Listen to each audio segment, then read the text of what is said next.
Okay, today we're going to find derivatives of logs and exponential functions. Now we've done derivatives of trig, we've done chain rule, functions and functions, compositions.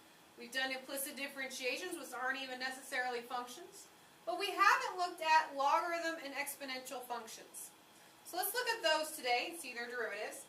And to do that, we're going to do the exploring thing on our calculators. So make sure your calculators are out, ready to go. Please help your neighbor. If they have calculator issues, please help them as we go, since I am not there. Okay, so let's start. We're going to graph 2 to the x on our y1 or f1.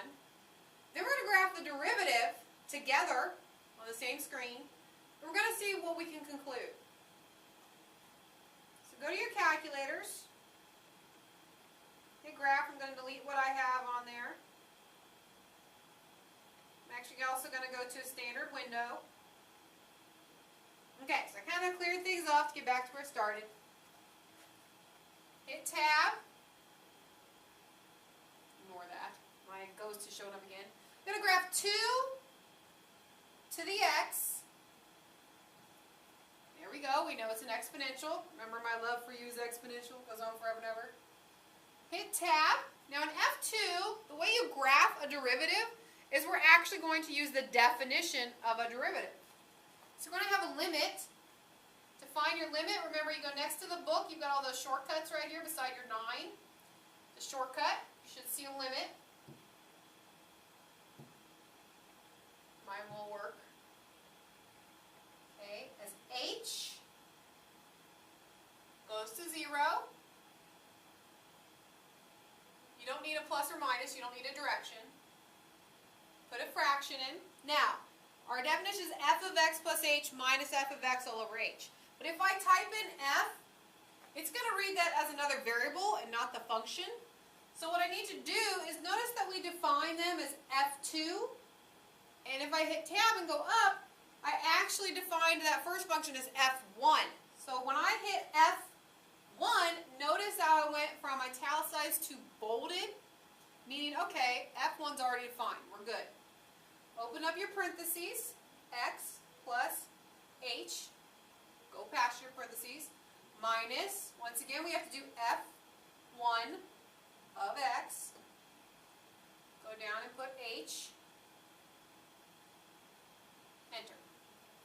Ooh, look at those. Now we've got our function, mine's in blue, my derivative is in red. Let's look at those, man. They're awfully similar. They're not quite the same, but they have the same general properties. So look very close. Okay.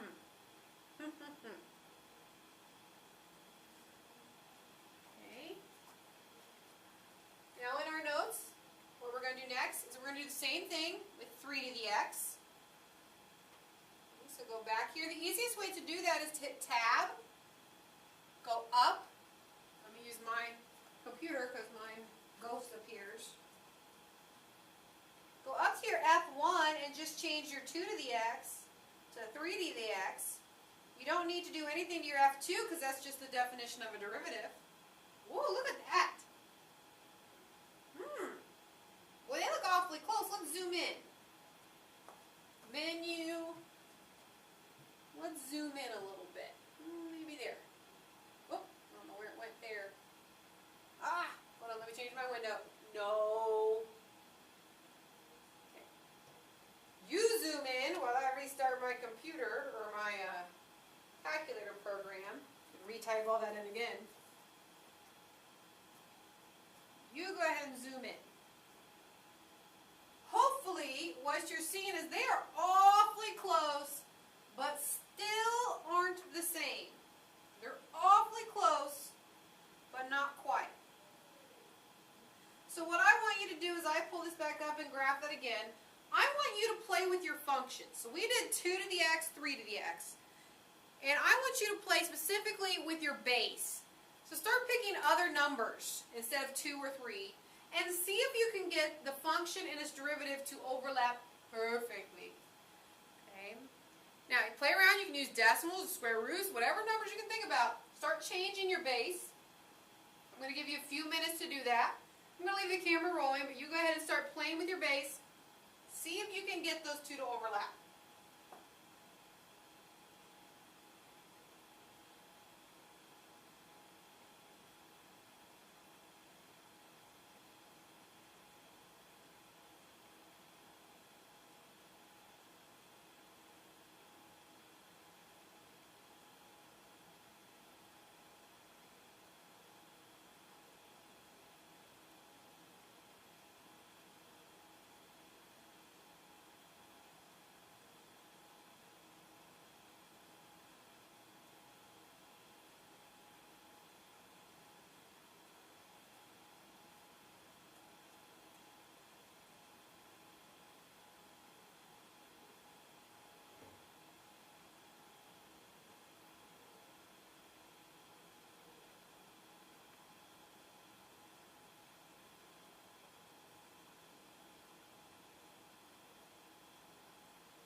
Okay.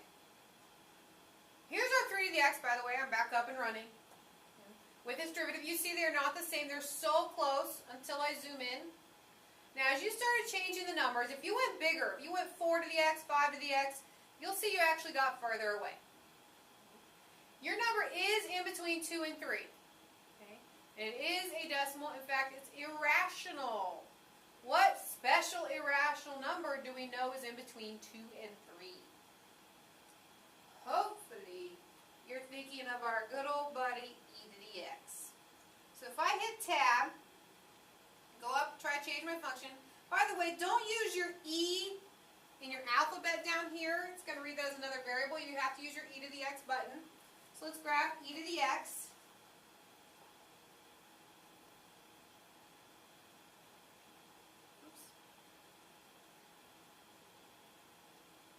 And I'm already zoomed in, and look at that. I am zoomed in pretty far too, by the way. I do have 2 graphs here. I've got the function in blue, got the red, but I'm only seeing red. The reason for that is they overlap perfectly. E to the x is its own derivative. Now, if you have any other base other than e, they're not quite the same. They're close, but e to the x is its own derivative. So let's go back to our notes. We're making a table, y and y prime.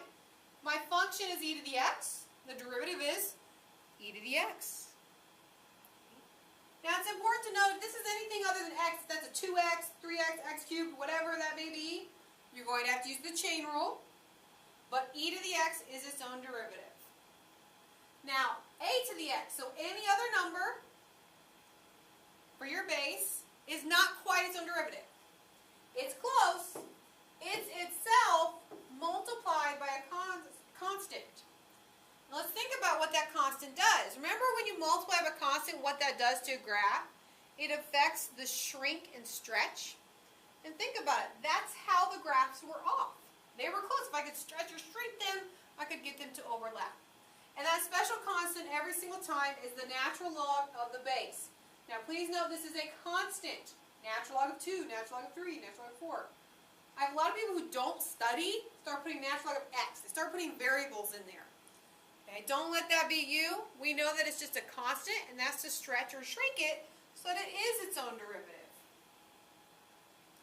Now let's look at logarithms. They're not as obvious. The derivative of natural log of x is 1 divided by x. We actually get rid of the natural log altogether. Now, once again, if this is anything other than just plain old x, if that was 2x, x squared, whatever it may be, you have to use the chain rule. But regular old natural log of x, its derivative is 1 over x. A log, and I should put here, sorry, should put a, base a, please add that in. A log of any other base, in this case log of base a of x, is the same thing. It's 1 over x, but in this case we have to divide by that constant, natural log of the base. So if I have log 2 of x, its derivative would be 1 over x, natural log of 2, whatever the base may be. Okay, so these are 4 derivatives you must know. Commit them to memory. I don't think they're very hard. They're very short and sweet. But be careful. We will have to use the product rule, maybe the quotient rule, some chain rule. All those still apply. So let's find y prime if y is 4e to the negative 3x. So hopefully you see that this is something other than just plain old x, which means chain rule. It's a little itty bitty chain rule. U is negative 3x, which means f of u is 4e to the u. F prime is just itself, 4e to the u. Remember that constant you can take out, do the derivative, and put it back in? It's exactly what we did there. The derivative here is negative 3. So I end up getting y prime is negative 12e to the negative 3x. Most of your problems in homework are very short, one-step kind of chain rule. There are quite a few that don't even need the chain rule. There are a couple that may need the product rule, but they're fairly short compared to the type of problems we've been doing. Y equals negative e to the x over 3. So once again, I've got u equal x over 3. That's anything other than just plain old x. You've got to use the chain rule. F of u is negative e to the u. Remember that negative is a negative 1 constant, so it's still there when I take the derivative. So y prime is negative e to the u. Took its derivative. Take that derivative, that's 1/3. Plug u back in. I get negative 1/3 e to the x over 3.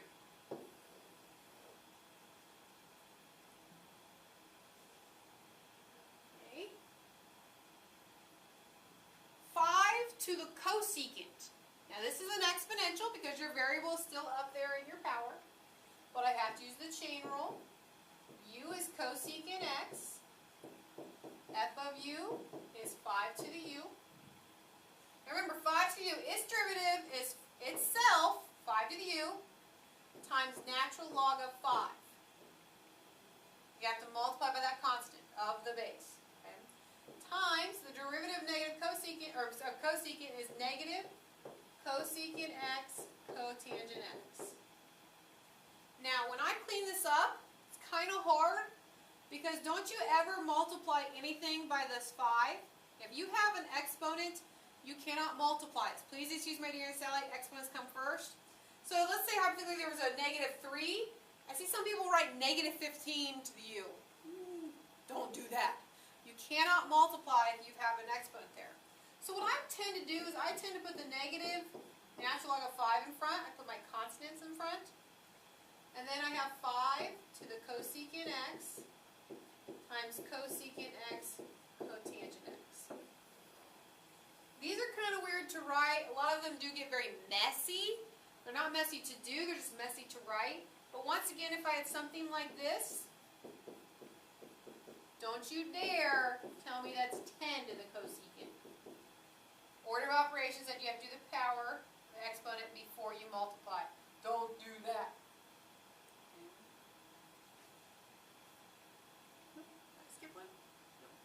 Okay, you try. Go ahead and pause the video, and when everyone appears to be done, go ahead and push play.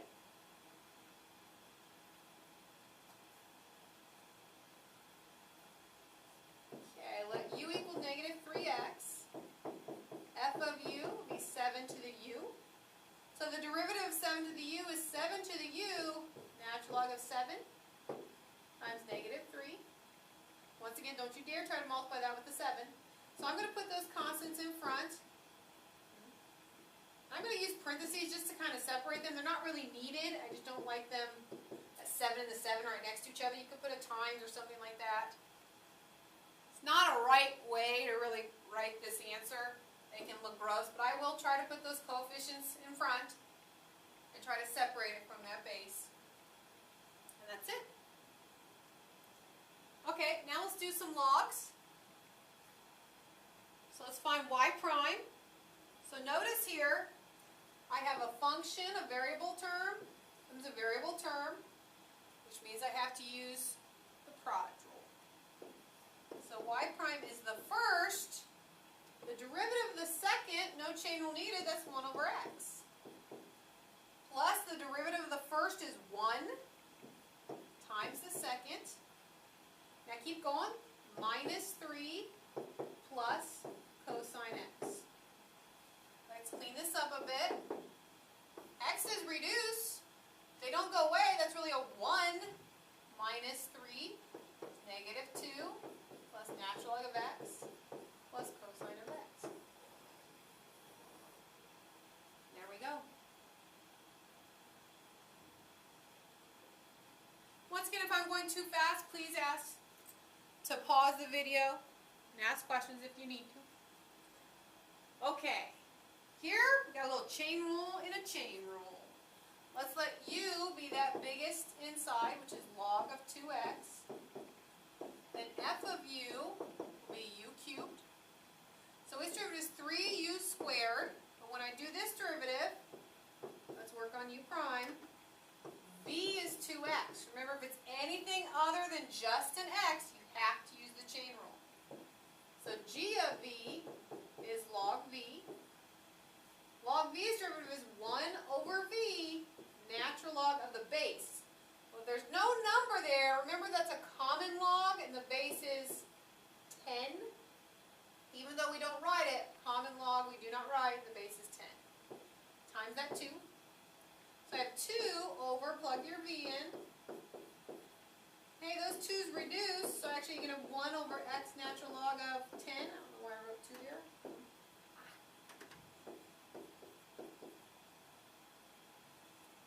So go back over here. Plug u back in.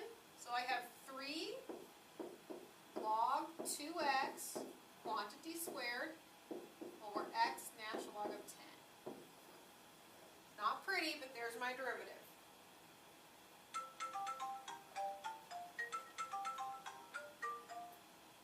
Okay. Let's try another.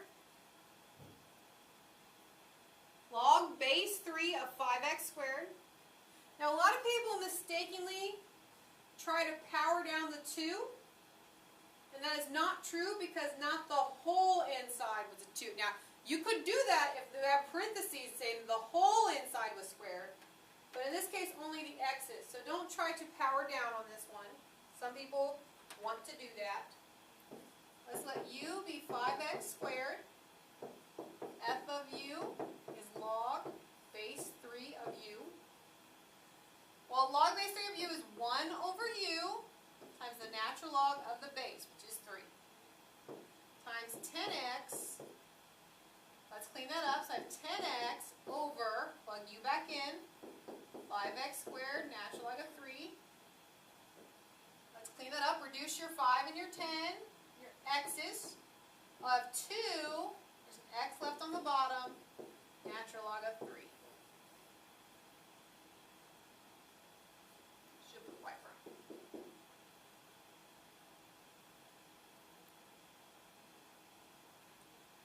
Okay, you try.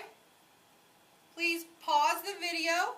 When everyone seems to be done, go ahead and hit play again. Okay, on this one, I would do the quotient rule. A lot of people will bring that up and do the power rule, but if you do that,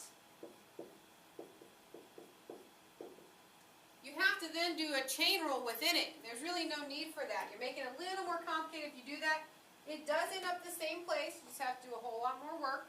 So I have the bottom times the derivative of the top minus the top. The derivative of the bottom, that's 1 over x. So really I have 3 over x. All over the bottom, quantity squared. So here I have 12 natural log of x. The x's will reduce. I will get minus 12 for 3 natural log of x quantity squared. There's nothing I can do to that. A lot of people try to factor out a 12, and there's really no reason. Unless you're going to reduce with something, there's really no reason to factor that.